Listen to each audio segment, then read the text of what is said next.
When we're out on the river, it's important that we work together as a team. I want to make sure that I'm covering the back of other people in my group. I also want to make sure that they're covering my back. It's important for us when we head to the river that we have some type of river running strategy. There are a bunch of things that we'll want to do both on the water and off the water before we actually get on the river.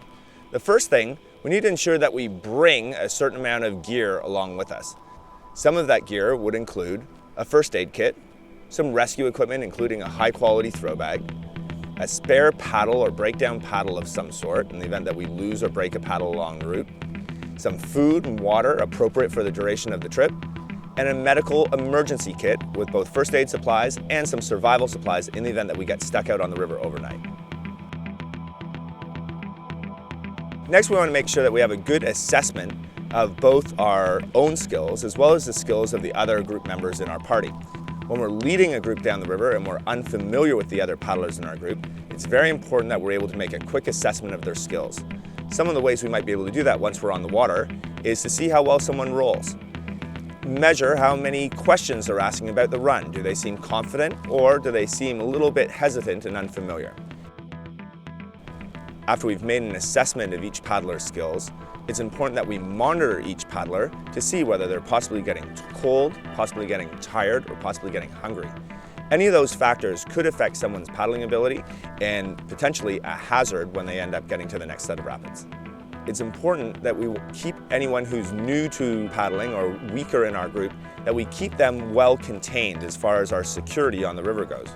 The way that we would try to contain a group is to put an experienced paddler go first, another experienced paddler go second, and preferably catch an eddy on the opposite side of the river. Now we have security both downstream as well as on river left and river right. As well, we'll put another experienced paddler in the back acting as a sweep. And when we have these three more experienced paddlers corralling and surrounding our less experienced paddlers, we now have our group very well contained. We have people downstream, we have people upstream, we have people river left and river right. That's the type of containment that we want to have. So there's a bunch of things that we need to know before we actually even get on the river. We should know what the degree of difficulty of the section of river that we're running is, especially at the particular water level of the day. We can find this information out through a wide variety of online resources, whether that's gauges or different sites which give descriptions of the river. We'll then also want to consider the idea of where are we going to evacuate someone if we need to get off the river before we've actually finished. Do we have a way to get off of the river, and do we have a way to communicate with people in the event that we need help to come in from the outside? So know before you go is a real key, and if we get to a section on the river that we're unfamiliar with, it's a good idea to get out and scout.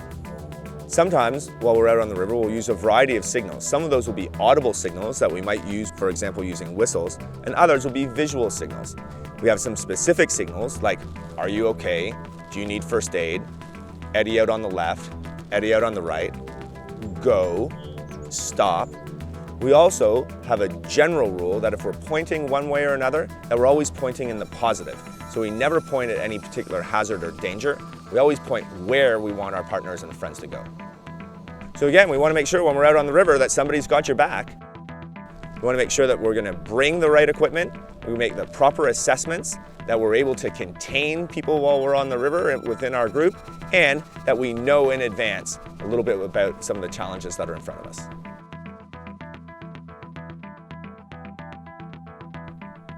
Before your group puts on the river, it's important to bring the proper gear. It's important to assess the skill level of your group while on and off the river. Monitoring and protecting your group while on the river can be done with 2 advanced lead paddlers and 1 sweep paddler. Make sure to take advantage of both sides of the river. Before you get on the river, it's important to know what you're getting into. Make sure you check gauges, have the proper information, and assess the skill level of the group before putting on.